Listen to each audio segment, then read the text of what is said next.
नमस्ते, मेरा नाम अदिति पटेल है और मैं कक्षा 8वीं एक्शन की छात्र हूँ।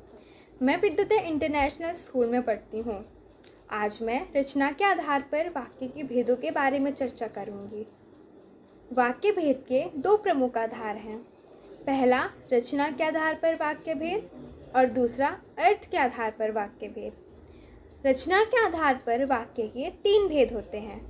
पहला सरल वाक्य, दूसरा संयुक्त वाक्य और तीसरा मिश्र वाक्य। सबसे पहले हम सरल वाक्य के बारे में जानेंगे। जिस वाक्य में एक उद्देश्य और एक विधेय होता है उस वाक्य को सरल वाक्य कहते हैं। जैसे बच्चे लेख लिख रहे हैं, इस वाक्य में बच्चे उद्देश्य हैं और लेख लिख रहे हैं विधेय है।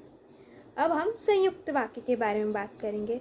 जिस वाक्य में दो स्वतंत्र वाक्य समानाधिकरण अव्यय से जुड़े होते हैं उसे हम संयुक्त वाक्य कहते हैं। जैसे अनिल शाम को आया और सुबह चला गया। इस वाक्य में और शब्द समानाधिकरण अव्यय है। अब हम मिश्र वाक्य के बारे में बात करेंगे। जिस वाक्य में एक मुख्य वाक्य हो तथा दूसरा उस पर आश्रित हो और वह व्यधिकरण समुच्चय बोधक अव्यय से जुड़े हों उस वाक्य को मिश्र वाक्य कहते हैं। जैसे तुम खाना खा लोगे, उसके बाद हम सैर में चलेंगे। इस वाक्य में तुम खाना खा लोगे मुख्य वाक्य है और उसके बाद हम सैर में चलेंगे उस पर आश्रित है। धन्यवाद।